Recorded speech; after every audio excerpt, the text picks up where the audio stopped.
The Republican Party is barely hanging on by a thread.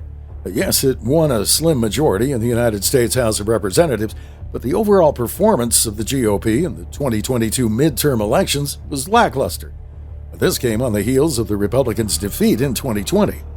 The GOP needs to consolidate its power and prepare for what will likely be a bruising 2024 presidential election. Instead, the House Republicans appear poised to live up to the caricature that the Democratic Party has created for the Republicans.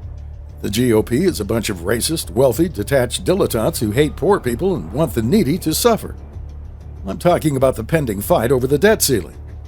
This is the Kobayashi-Maru test of the Republican Party in 2023, their no-win scenario.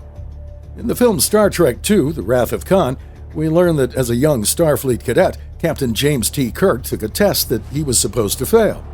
The Kobayashi-Maru was designed to put young cadets into a no-win scenario to see how they'd handle the stress of that situation.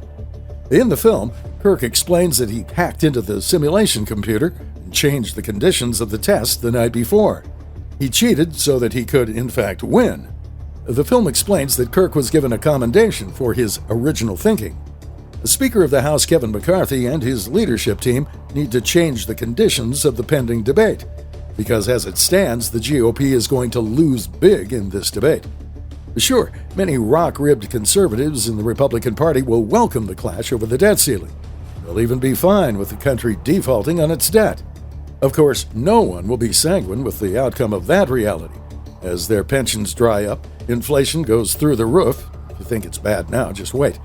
The unemployment rate goes up to 9%, interest rates spike even higher, and the resulting stock market crash sees millions in household wealth evaporate.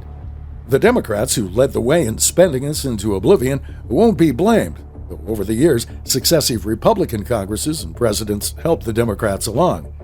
The voters will remember only who caused them the immediate pain of economic decline. They will most likely overwhelmingly blame the Republican Party for the economic crash that will follow the Republicans' refusal to raise the debt ceiling. The Republicans aren't wrong when they insist that we can't keep kicking the proverbial can down the road on resolving the debt ceiling. We must, according to the right wing, address the unfolding crisis of our national debt before it destroys us. But why should it be now, before we have any real power to influence the debate the way we should? Congress should agree to a temporary raising of the debt ceiling with intentions to return to the matter on a more permanent basis after the 2024 election, hopefully when the GOP has some real power to influence matters. In the case of the debt ceiling fight this year, the Republicans would change the conditions of this particular test by simply choosing not to take the test. Look, the spending is already baked into the cake. Anytime the Republicans try to stop the spending, they lose at the ballot box. Going into 2024, that's not the time to start this fight. Such a plan will ensure the Republicans lose both the White House and maybe even the House of Representatives. Everyone likes talking about saving taxpayer dollars until it affects their cherished program.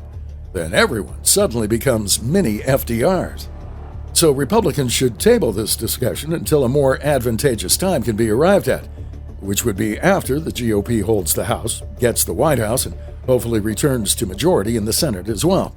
They will not win this fight beforehand, and they may do significant damage to both the party and their country. Prudence, a virtue sorely lacking in Washington, is the best course of action.